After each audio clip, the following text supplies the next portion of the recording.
Porque es la forma, como dicen ellos, más eficaz y más barata. La propaganda, la desinformación son armas más baratas que las armas convencionales y además muy eficientes porque van a la parte inconsciente, a la parte primitiva del cerebro, de la emoción, al miedo, a la mentira y además una palabra importante en este contexto es la normalización. Pretenden que normalicemos que vivir en la mentira es lo bueno, es lo cómodo y es lo que hay que hacer. Que hay que obedecer, que no hay que protestar y que hay que hacer todo lo que ellos nos digan. Y que además, quien no lo haga va a ser castigado. Lo saben, ¿no? Ahora has dicho castigado. Castigado. Muchos estarán pensando, ¿qué quiere decir esto, Cristina? Pues mira, tienen todo un catálogo de castigos. Por ejemplo, a mí me han castigado durante 20 años por hacer periodismo, por buscar la verdad, por denunciar la mentira, las corrupciones de los políticos, de las élites del periodismo. Y entonces a mí se me ha castigado, se me ha sacado de los medios tradicionales, se me ha censurado un libro, se me ha llevado a los tribunales. De hecho, el último capítulo de mi último libro, La tiranía de la mentira, es una especie pequeña de biografía de todas las cosas que me han hecho, ¿no? Por atreverme, por osar hacer periodismo. Y después está el castigo que nos tienen ahora preparados, que es con las ciudades de 15 minutos, con el dinero digital, con el euro digital, que si no obedeces con los créditos, porque obviamente el dinero digital ya no va a ser dinero, es un crédito social. Y está vinculado a la información que tú les vas a facilitar, en qué gastas ese crédito.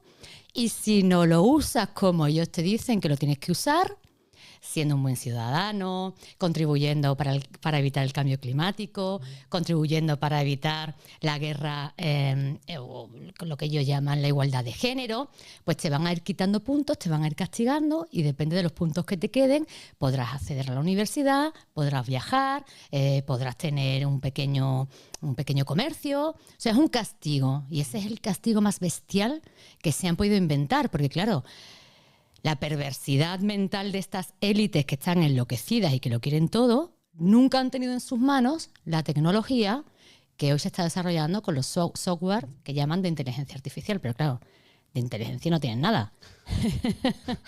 Son software asesinos y esclavizadores. Es la tecnoesclavitud. Porque ¿cómo modifica nuestra percepción sin que nosotros prácticamente no nos demos cuenta? Porque empiezan desde pequeños. Empiezan desde el colegio. Hostia.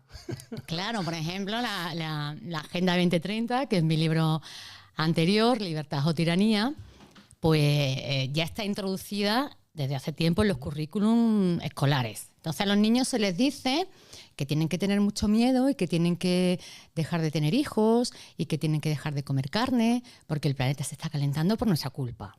Entonces ya desde pequeñitos, en vez de enseñarles ciencia, en vez de enseñarles física, cómo funciona la atmósfera, cómo funciona el clima, cómo funciona la tierra, pues los domestican con el miedo. Eso va en conjunción con los dibujitos animados que luego van a ver en casa. Los mensajes de los dibujitos vuelven a reiterar, o en este sentido, ¿no?, en este tema climático, que el planeta se está calentando, tal y cual. Y después te vas a un concierto cuando llevas siendo adolescente y tal, y te encuentras con que los líderes musicales creados para las masas juveniles vuelven a reiterar el mismo mensaje. Entonces, desde pequeño, desde, como yo digo, es una domesticación desde la cuna hasta la tumba. Lo tienes en todas partes. Es como la película Matrix, ¿no? Yo le llamo los psicoescenarios. Sales a la calle y te encuentras en la marquesina de un autobús un anuncio de que el planeta se está calentando o tal, es vivir en un escenario continuo. Entonces, claro, hay que romper, hay que rajar esa tela y mirar detrás, como la película El Mago de Oz, ¿no? El Mago de Oz era un pequeño enanito que estaba detrás de una tela manejando una máquina de dinero y Dorothy pues rasgó y encontró que no había nada, ¿no? Que en realidad era todo un circo, un teatro, un escenario, un psicoescenario. ¿Cómo podemos saber, Cristina, cuando la comunicación que ellos nos dan, una noticia, es cierta o es mentira? Yo creo, Sofía, que ya todo es mentira. Ya todo es mentira. ya todo es mentira. Yo he visto, ¿no? Yo nací en el año 74, que yo empiezo mi libro así, ¿no? Nací en la Guerra Fría. Y entonces la primera parte del libro la dedico a sintetizar cómo han evolucionado los medios de comunicación desde entonces y cómo han sido tomados, ¿no? Invadidos por la CIA, por agencias de inteligencia militar, por laboratorios de manipulación social, y cómo poco a poco el periodismo se ha perdido, ¿no? El periodismo, hoy te acercas al periodismo tradicional y es que ya no tienen credibilidad. Ya sabes perfectamente que estás siendo subvencionado o por estas agencias como la USAID, o por los gobernantes, o por el partido político. Entonces todo es mentira.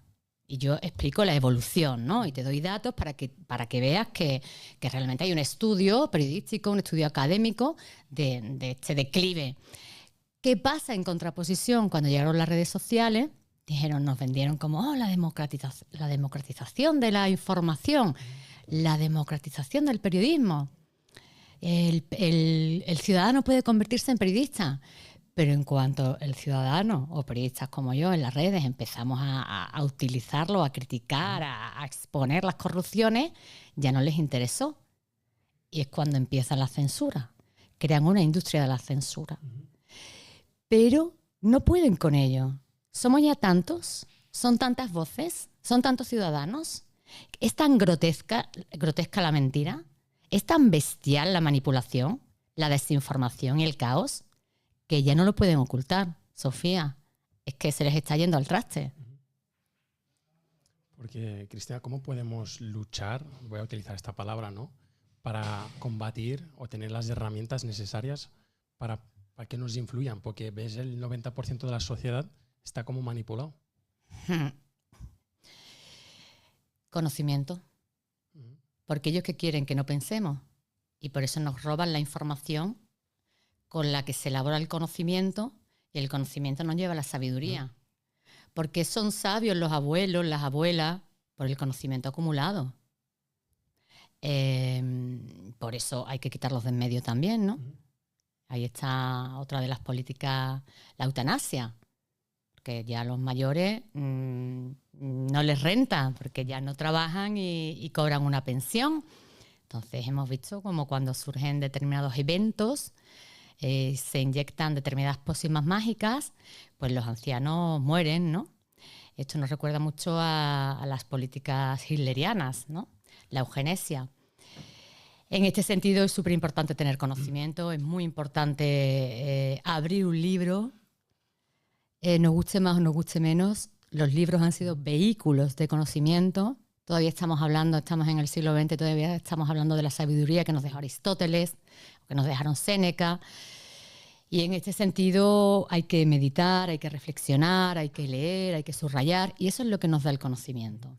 Estos podcasts, estas entrevistas son muy útiles, están saliendo chicos con muchas inquietudes, también periodistas jóvenes que están dando la batalla, pero después cada uno tiene que hacer su huequito, su reflexión, dejar el móvil al lado, que obviamente está hecho para que no levantemos la cabeza del móvil, y aunque sea una frase, y reflexionar y estar contigo mismo y aprender. Y cuando yo escribo para eso, ¿no? Porque yo me planteé muchas cosas, para que sean instrumentos de libertad, Mis libros, mi trabajo, mi carrera, que me ha costado mucho sacrificio, como te decía antes, la expulsión de la profesión tradicional. Y recientemente, pues, un chico me escribió y me dice: Cristina, la que abre los ojos, ¿no? Eso me escribe mucho. Cristina, gracias por abrirme los ojos, gracias por abrirme los ojos. Y es muy emocionante porque tú bien sabes el sacrificio que hay detrás de cada proyecto personal. Y cuando obtienes una recompensa, que para mí es esa frase del lector, gracias por hacerme más libre, gracias por ayudarme, pues creo que efectivamente que los libros siguen sirviendo y que sin conocimiento, que es lo que ellos pretenden, sin pensamiento, nos van a manipular a todos. Por eso hay que atreverse a conocer y atreverse a pensar. Ahora iremos a hablar sobre el libro, Cristina, pero hay algo que yo veo que en la sociedad es como se dicen a sí mismos, ¿por qué las élites, ¿no?, van a